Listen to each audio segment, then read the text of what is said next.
था हमसे, एक साहब ने पूछा कि इतने मुकदमे हो, मैंने कहा 20 मुकदमे और हो जाएं तो मुख्यमंत्री की कुर्सी कब्जा कर लूंगा, 50 मुकदमे और हो जाएं प्रधानमंत्री की कुर्सी कब्जा कर लूंगा। हम पर क्यों कठुओं का नारा है, अरे 100 में 22 हमारा है।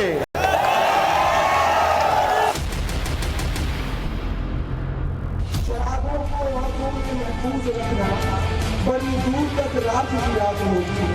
मुसाफिर हो तुम भी, मुसाफिर है हम भी, किसी मोड़ पर फिर मुलाकात।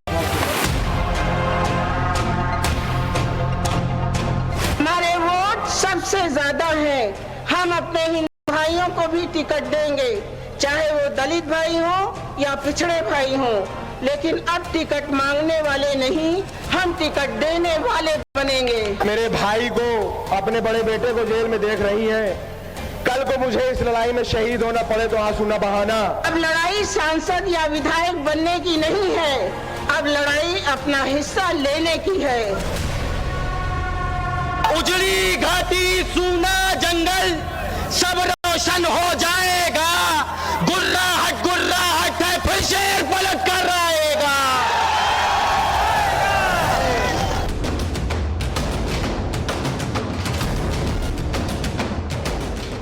साल से वो जेल में है गुजरात में, तो जब से वो गुजरात जेल में है वो दो ही चीज लाने को कहते हैं, एक अर्तुगरुल की सीरीज ले आ दो, कहते हैं कि एक अर्तुगरुल की सीरीज ले आ दो, और जनाब असदुद्दीन ओवैसी साहब की स्पीचेस ले आओ।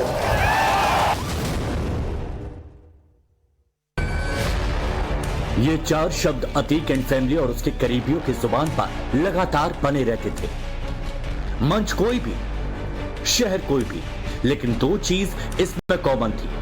पहले अतीक एंड फैमिली के हाथ में माइक और दूसरे उसके सामने खड़ी मुसलमानों की भीड़। तो अगर बाहर रखा गया तो वो विधायक या सांसद नहीं बनेगा, वो एक नेता बन जाएगा, और जब वो एक नेता बन जाएगा तो आप लोगों की बात तक वो दिल्ली और लखनऊ तक इतनी बुलंदी और इतनी ताकत से रखेगा कि आप सब की बात को सरकारों को मानना पड़ेगा, आपके आगे झुकना पड़ेगा।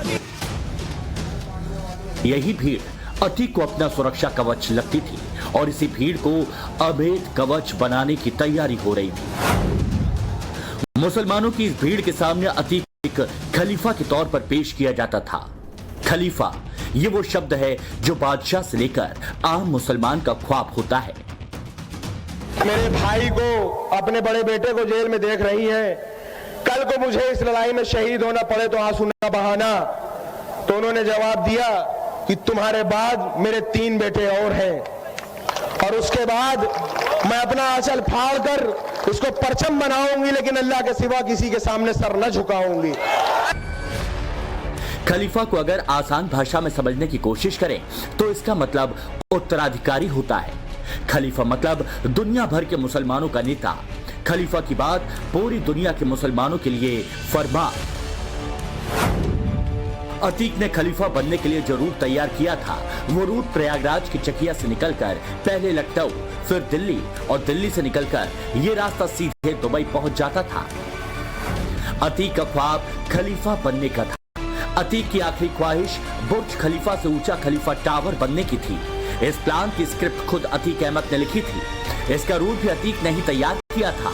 इस प्लान का फर्स्ट फेज पूरा भी हो गया था, लेकिन इस प्लान को अंजाम तक पहुंचाने से पहले ही अतीक अतीत हो गया। इस रूट की एक एक डिटेल बताएंगे, अतीक की खलीफा प्लान की पूरी डिटेल समझाएंगे, लेकिन सबसे पहले आप खुद अतीक की जुबानी वो बयान सुनिए जिसने प्रयागराज टू दिल्ली सबकी टेंशन बढ़ा दी थी। हमें हमारे ऊपर उंगली उठाई जाती है। अगर मुकदमे की जहां तक बात है तो बेगुनाह मुकदमे अगर आप लगाते रहोगे, तो हमने तो कह दिया था, हमसे एक साहब ने पूछा कि इतने मुकदमे हो, मैंने कहा 20 मुकदमे और हो जाएं तो मुख्यमंत्री की कुर्सी कब्जा कर लूंगा, 50 मुकदमे और हो जाएं प्रधानमंत्री की कुर्सी कब्जा कर लूंगा। अतीक भले ही जमीन में दफन हो गया हो, लेकिन अतीक की अधूरी ख्वाहिशात भी जिंदा है।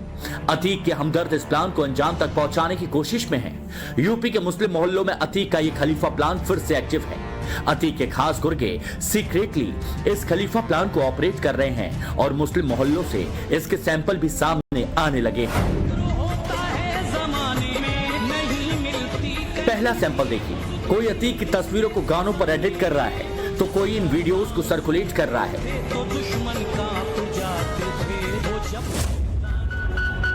दूसरा सैंपल देखिए,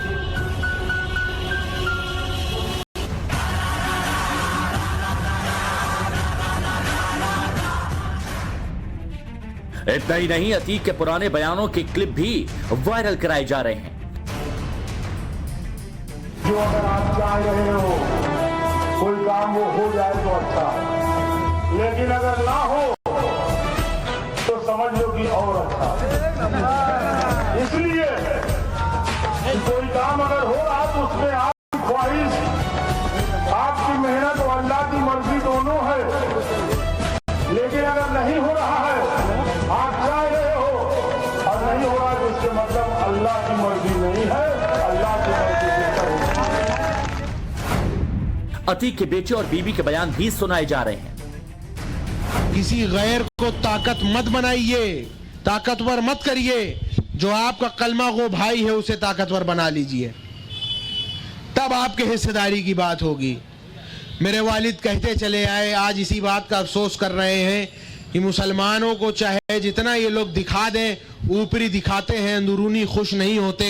सोचते हैं कि ये कमजोर ही रहें, अंदर से खाली ही रहें, देखने भर को रहें बस। हम सब कुछ मांगने नहीं आए हैं, बल्कि सिर्फ गफलत से जगाने और ये कहने आए हैं कि मुसलमानों अपना हक हिस्सा कब लोगे। कोई कहे और अब अगला सैंपल देखिए, कहेंगे कि ईमान ताकत है, जो कहेगा कि अक्ल काफी नहीं तो कहेंगे कि कोशिश काफी है। ऐसे सैंपल न सिर्फ इंडिया में बल्कि अतीक के नाम पर ये सैंपल इंडिया के बाहर भी सर्कुलेट हो रहे हैं। और यही अतीक का असल प्लान था। अतीक को अपनी जान बचानी थी, इसलिए वो मुसलमानों को मोबिलाइज करना चाहता था, मुस्लिमों की आड़ में अपने और अपनी परिवार की जान बचाना चाहता था।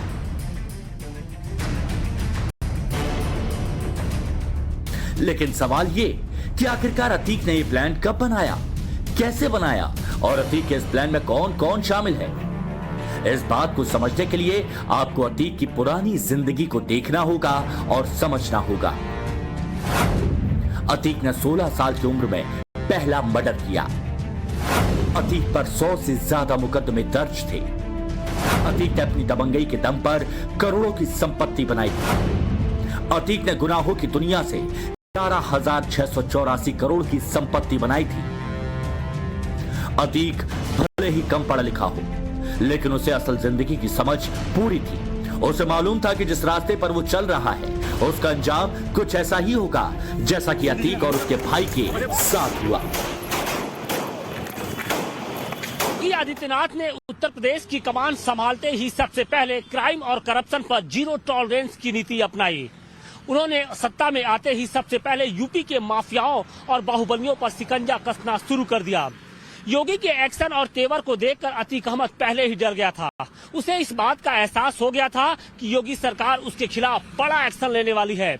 वो समझ चुका था कि अब उत्तर प्रदेश में उसका गेम ओवर होने जा रहा है। आदित्यनाथ योगी इधर योगी आदित्यनाथ ने सीएम के तौर पर शपथ ली, उधर देवरिया जेल में बंद अतीक अपने लिए नया प्लान बनाने लगा। अतीक ने यूपी की चौधरी से खुद को बाहर निकालने का काम शुरू कर दिया। अतीक ने अपने साम्राज्य को बचाने के लिए एक नई स्क्रिप्ट लिखी। अतीक अहमद ने अपने खलीफा प्लान को लागू करने के लिए सबसे पहले खुद को यूपी से बाहर निकाला। सुप्रीम कोर्ट में अपनी जान को खतरा बताते हुए एक याचिका दाखिल करवाई और उसके बाद 2019 में अतीक अहमद को प्रयागराज के नैनी सेंट्रल जेल से साबरमती जेल में शिफ्ट कर दिया गया। साबरमती जेल में अतीक अहमद को हाई सिक्योरिटी बैरक में रखा गया था और उसी बैरक में बैठकर अतीक अहमद ने अपना खलीफा प्लान बनाया। 2 साल से वो जेल में है गुजरात में। तो जब से वो गुजरात जेल में है वो 2 ही चीज लाने को कहते हैं। एक अर्तुगरुल की सीरीज ले आ दो, कहते हैं कि एक अर्तुगरुल की सीरीज ले आ दो और जनाब असदुद्दीन ओवैसी साहब की स्पीचेस ले आओ। यहां तक जुनून उनकी स्पीच को सुनने का कि जो जब सांसद थे उस समय के जो अब्बा के पीए थे उनको दिल्ली में कहलाया कि जब मैं सांसद था और उससे पहले उस जमाने के जो असदुद्दीन ओवैसी साहब की स्पीचेस हैं वो मुझे पेन ड्राइव में करके जेल भेजो। असद के इसी बयान से पहली बार अतीक के खलीफा की बात सामने आई थी, लेकिन ये प्लान उस वक्त किसी को भी समझ में नहीं आया। अतीक गुजरात की जेल में बैठकर खलीफों के बारे में जानकारी जुटा रहा था, उनके बारे में रिसर्च कर रहा था, खलीफा बनने के तौर तरीकों को पूरी बारीकी से समझ रहा था। अतीक के खलीफा प्लान के दो हिस्से थे। पहला हिस्से की जिम्मेदारी शाइस्ता, उमर, अली और असद को दी गई। दूसरे हिस्से की जिम्मेदारी अतीक ने सद्दाम को सौंपी थी। अतीक के इस प्लान में कई सफेद पोश नेता और बिजनेसमैन भी शामिल थे। इसके बाद अतीक ने अपने राजनीतिक समझ और काली दुनिया से कमाई गई दौलत का इस्तेमाल करना शुरू किया। अतीक गली के गुंडे से गॉडफादर बन गया था। अतीक अहमद विधायक रह चुका था, एक पार्टी का प्रदेश अध्यक्ष रह चुका था और अतीक एक बार सांसद भी रह चुका था। उसने खलीफा प्लान को एग्जीक्यूट करने के लिए ओवैसी से कोलैबोरेशन किया। अतीक को मालूम था कि मुसलमानों की भीड़ को जुटाना है तो उसे मजलिस के मंच की जरूरत होगी, उसे ओवैसी के लाउड स्पीकर चाहिए होगा। इसके लिए अतीक ने ओवैसी को यूपी फतेह का सपना दिखाया, यूपी के मुसलमानों का सबसे बड़ा झंडा बरदार बनने की कहानी सुनाई कि हमारे भाई अतीक साहब गुजरात अहमदाबाद की जेल से अपना दर्द भरा पैगाम आप तक पहुंचा रहे। हमारी बहन अपने शौहर का दर्द भरा पैगाम आपको पढ़कर सुना रही है। क्या किया इन्होंने? अतीक साहब ने क्या क्या नहीं किया इनके लिए? बदनामगी मोल ली इनके लिए, सत्ता दिलाई इनको। उत्तर प्रदेश के मुसलमानों को अपना हिस्सा लेना है, आपको अपना हिस्सा लेना है और हिस्सा लेकर रहेंगे इंशाअल्लाह ताला। साल 2021 में अतीक की फैमिली ने ओवैसी की पार्टी को ज्वाइन किया। शाइस्ता ओवैसी के साथ मंच साझा कर रही थी। अतीक के बेटे भी अपने अब्बू के इस प्लान को एग्जीक्यूट करने में मदद कर रहे थे, फुल सपोर्ट कर रहे थे। शाइस्ता जब भी किसी मंच पर जाती थी तो अली और असद उसके साथ जाते थे। शाइस्ता ओवैसी के मंच से अतीक का पर्चा पढ़कर सुनाती थी, बार बार मुसलमानों से अपना नेता चुनने के लिए अपील करती थी और धीरे से इस अपील में अतीक का नाम फिट कर देती थी। बुजुर्गों, मैं अतीक अहमद अहमदाबाद की जेल में हूँ। मेरा छोटा भाई अशरफ बरेली जेल में है। बड़ा बेटा उमर जो कि सिर्फ 23 साल का है, पढ़ाई कर रहा था, उसको भी फर्जी मुकदमे में फंसा दिया गया और इनाम रखकर उसको फरार घोषित कर दिया गया। मेरी बीवी एक घरेलू औरत है, सियासत नहीं जानती, मगर मजबूरी में अपना खत पढ़ने के लिए मैंने अपनी बीवी से कहा कि आप ही जाके मेरा खत पढ़ो। अतीक का बेटा अली तो अतीक के इस प्लान पर सबसे ज्यादा फोकस कर रहा था। एक तरफ वो मजलिस के मंच से अतीक का पर्चा पढ़ता तो दूसरी तरफ गली गली में घूमकर नुक्कड़ और चौराहों पर अतीक का जेल वाला पर्चा जोर जोर से पूरे तेवर के साथ पढ़ता था। मेरी माँ से कहा मैंने, मेरी माँ से कहा मैंने कि अब्बा ने जुल्म के खिलाफ आवाज उठाई, आज 26 साल से उन्हें जेल में देख रही हैं। मेरे चचा को जेल में देख रही हैं, मेरे भाई को, अपने बड़े बेटे को जेल में देख रही हैं। कल को मुझे इस लड़ाई में शहीद होना पड़े तो आंसू न बहाना। तो उन्होंने जवाब दिया कि तुम्हारे बाद मेरे 3 बेटे और हैं और उसके बाद मैं अपना आंचल फाड़ कर इसको परचम बनाऊंगी, लेकिन अल्लाह के सिवा किसी के सामने सर न झुकाऊंगी। ओवैसी ये समझ रहे थे कि यूपी के मुसलमानों में अतीक की पकड़ बढ़ रही है, लेकिन असल खेल तो अतीक खेल रहा था। जब आप इस तादाद में हो कि उत्तर प्रदेश में आपके बिना सरकार नहीं बन सकती है, तो आप क्यों नहीं अपनी ताकत एहसास कर लेते हैं? आपको एहसास करना पड़ेगा। हमारे जो बड़े यहाँ बैठे हैं वो जिंदगी भर सपा, बसपा, कांग्रेस को देते चले आए वोट। डीएनए टेस्ट किया जाए तो सपा का झंडा निकलेगा, बसपा उठाया है कभी कभी। लेकिन इस चीज को एहसास करना पड़ेगा मेरे दोस्तों, मेरे साथियों, कि जो हम लोग आज सियासी सफर 70-75 सालों से कर रहे हैं, हमने अपना अमीर नहीं बनाया, हमने अपना कायद नहीं चुना, हमने अपना रहबर नहीं बनाया। हर किसी के कारवां के रहबर हैं, हर किसी के अमीर हैं।